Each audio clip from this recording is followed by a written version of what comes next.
Carl Jung, reveals 6 types of people secretly ruining your life. Have you ever felt drained after spending time with someone, but couldn't explain why? Or maybe you've been on a path of self-growth, only to realize that certain people in your life seem to constantly pull you backward, like anchors disguised as friends. What if I told you that this isn't just a matter of personality clashes or toxic relationships, but something far deeper? Something rooted in the very architecture of the human psyche. Carl Jung, the legendary Swiss psychologist and philosopher, didn't just study the mind, he studied the soul. And through his work, he uncovered patterns, archetypes, that show up in the people around us, often without us knowing. These patterns, if left unchecked, can slowly, silently sabotage your identity, purpose, and inner peace. Today, we're exposing 6 types of people who do exactly that, and the most shocking part? Some of them genuinely love you. Some of them are you. Let's start with a Jungian truth that's hard to swallow.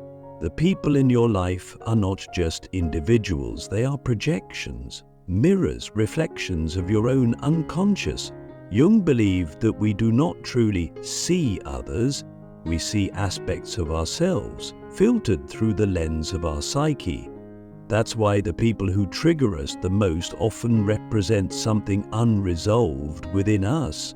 So when we talk about people secretly ruining your life, we're not just talking about external threats, we're talking about internal vulnerabilities, wounds, shadows, blind spots that these people activate. Click subscribe to this channel to get more profound insights. The first type is the silent saboteur. This person never openly criticizes you, they support you, at least on the surface, but their energy, their subtle comments, their passive resistance, it all adds up to one thing. They don't want you to grow. Not because they're evil, but because your growth threatens their comfort. Maybe you start a business and they say, "That's great, but don't forget most startups fail." Maybe you begin healing and they say, "You've changed. I miss the old you." It seems innocent, even loving, but beneath it is fear. Their fear of losing the version of you that made them feel safe. Jung would say this person is projecting their own unrealized potential onto you and resenting you for daring to express it. The second type is the shadow carrier. Jung introduced the concept of the shadow as the unconscious part of ourselves we deny or repress. Aggression, envy, arrogance, desire, all the traits we pretend we don't have. The shadow carrier embodies these traits for you. They are arrogant, so you don't have to be. They are angry, so you can remain calm. You hate them, judge them, avoid them, but in truth, they are holding a piece of you that you haven't integrated, and as long as you disown that piece, you remain incomplete.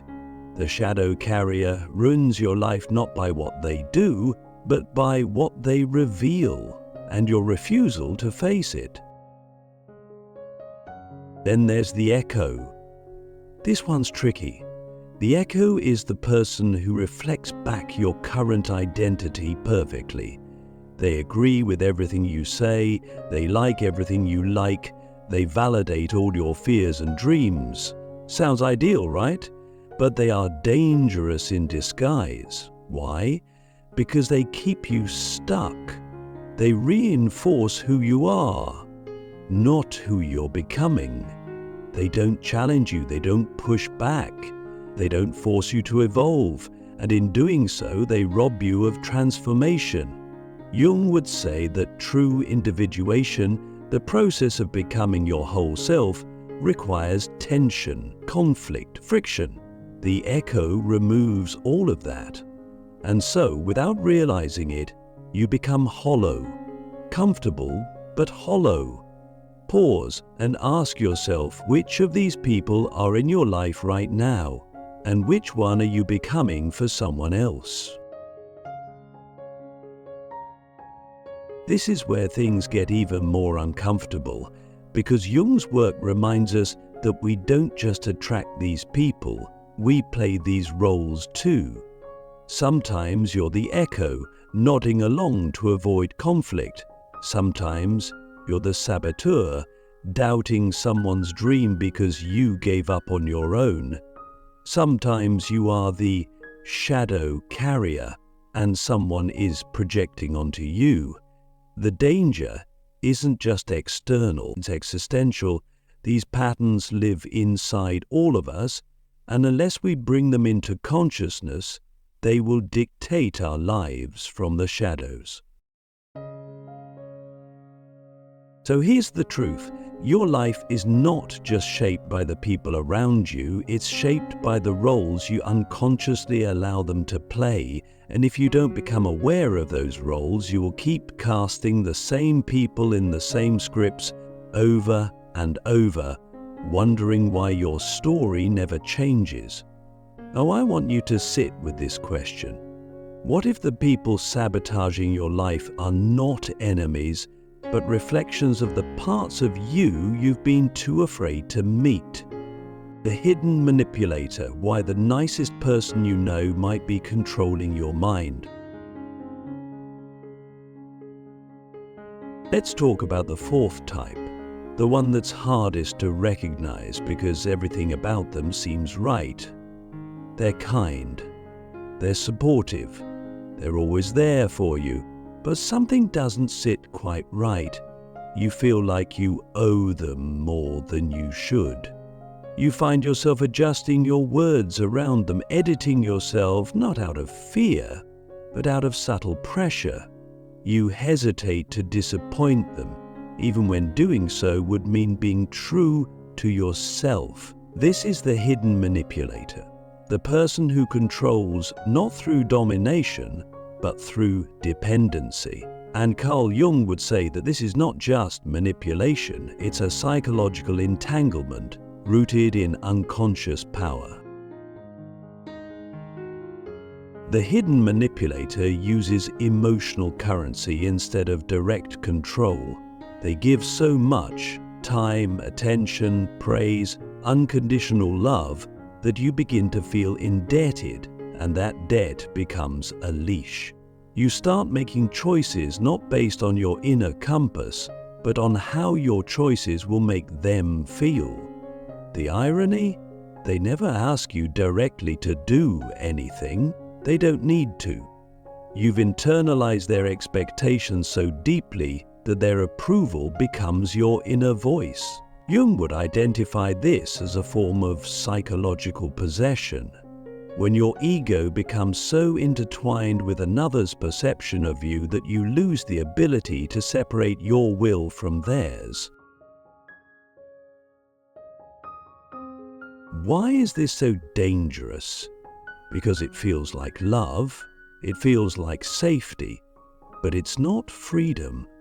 And freedom is the essence of individuation, the process Jung described as becoming your true self. If you cannot make a decision, explore an identity, or express a truth without fearing the disappointment of someone who loves you, then you are not free. You are not growing, you are adapting, and adaptation, while useful in survival, is not the path to transformation. Let's go deeper. The hidden manipulator often doesn't realize what they're doing. They may genuinely love you. They may believe they're protecting you, guiding you, helping you avoid mistakes. But what they're actually doing is violating a sacred boundary.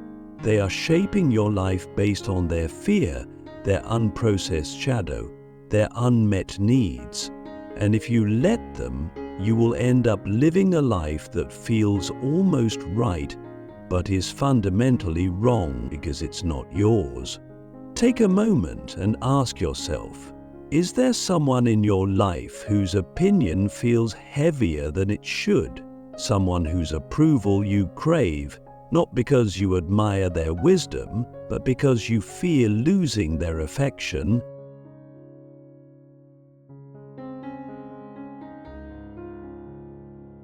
This is not about blame, it's about awareness.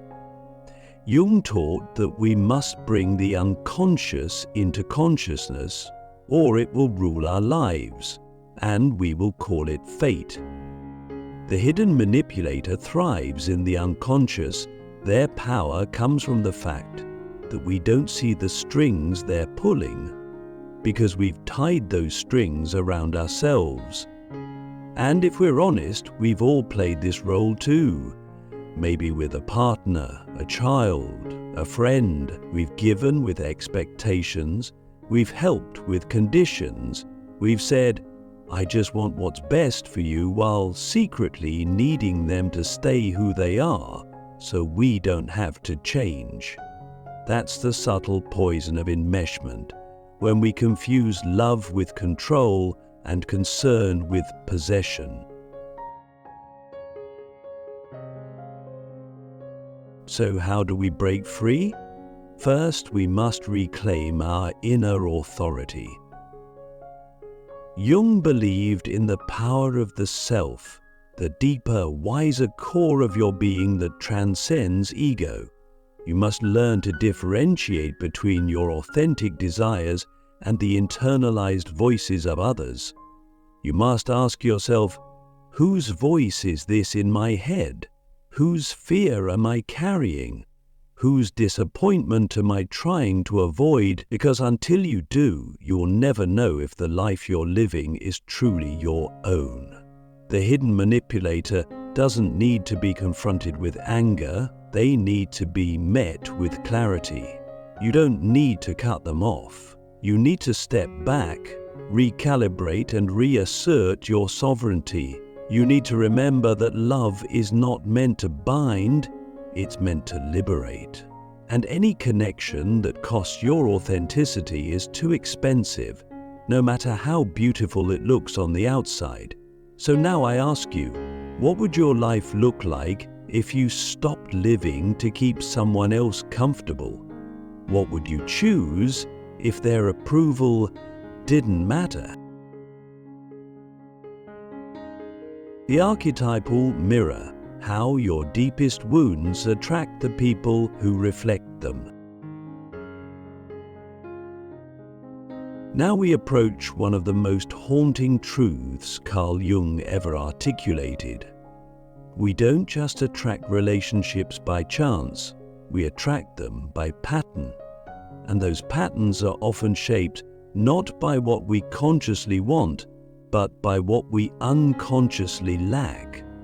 This is where the fifth type of person comes in, the archetypal mirror. This person doesn't hurt you intentionally. They don't manipulate or sabotage or even echo. What they do is reflect your deepest emotional wounds, often without saying a word. They are the living embodiment of something unresolved within you, and being around them brings it all to the surface. The pain, the longing, the fear, the rage. It returns, but what you do with that reflection determines everything. Jung believed that we are magnetically drawn to people who carry the energy of our inner conflicts. If we grew up feeling unseen, we often fall in love with people who are emotionally unavailable.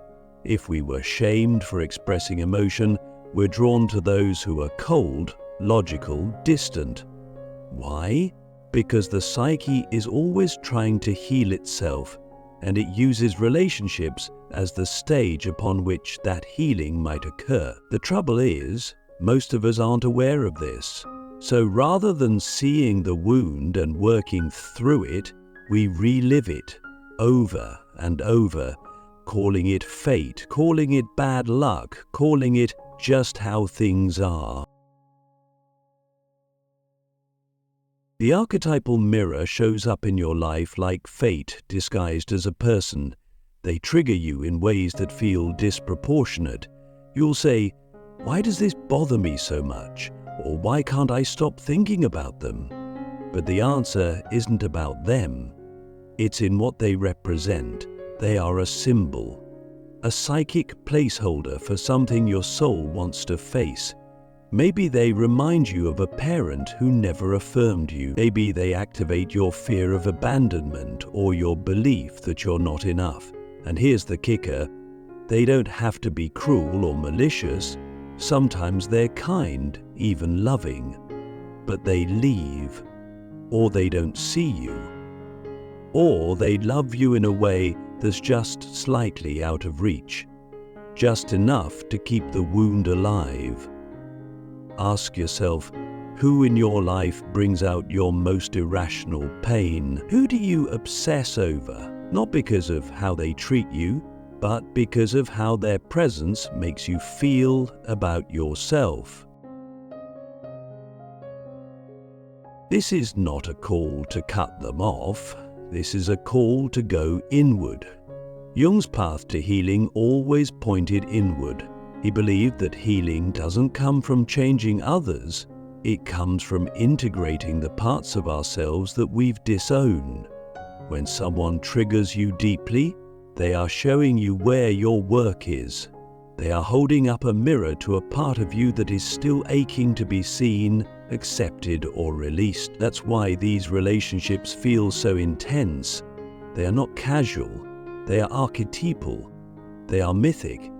They are your soul trying to wake you up through another person's gaze. So the question is not, why do they hurt me? The real question is, what inside me is being touched, and why haven't I healed it yet? The final type, the internal saboteur who lives within you and wears every face. And now we arrive at the most difficult truth of all, the sixth and final type, the one that Carl Jung would say is the most dangerous, the most deceptive, and the most intimate. It's not a person out there in the world, it's the one inside you, the internal saboteur. The voice in your head that doesn't scream but whispers. The part of you that wears every mask, speaks in every voice, and can look like anyone. Your parent, your friend, your critic, your past self. Here's the culmination of every wound you've swallowed, every shadow you've denied, and every truth you've been too afraid to live. And the terrifying part? It knows exactly how to make you believe it's you.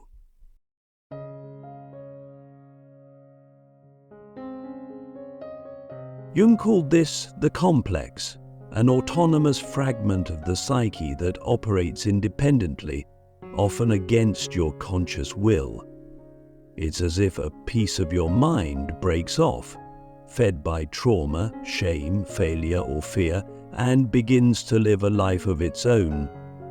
You say you want love, but this part of you pushes people away.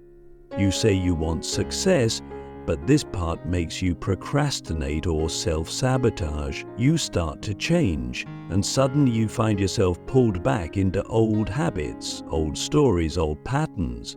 Why? Because the internal saboteur is terrified of your growth. It thrives in the familiar. Even if the familiar is painful. What's most insidious is how it disguises itself as logic. It tells you you're just being realistic, or you're protecting yourself. It cloaks itself in doubt, perfectionism, and even humility. But beneath all its disguises is the same core message. Stay small, stay safe, don't risk rejection, don't outgrow your tribe, don't become who you're meant to be, because who you are is not good enough. This is the part of you shaped by every time you were told no, every time your voice was ignored, every time your light was dimmed. But here's the truth Jung would want you to hear. The internal saboteur is not evil. It is not your enemy. It is a wounded protector. It was born to keep you safe in a world that felt dangerous. It is a child version of you trying to steer the ship of your adult life. And as long as you hate it, ignore it, or try to destroy it, it will keep fighting. The only way to disarm it is to integrate it. What does that mean? It means having the courage to turn inward and ask, what part of me is afraid right now? What belief am I still carrying about myself that no longer serves me? It means no longer outsourcing your power to other people and no longer letting fear wear your face. You see, the people secretly ruining your life aren't always out there. Often they are inner voices disguised as outer relationships, and if you don't confront the one inside you, you'll keep attracting the ones outside who echo it. So I leave you with this. What if the greatest villain in your story isn't someone else, but the version of you that forgot who you really are? And what if your real power begins the moment you remember? Now it's your move. Who do you choose to become?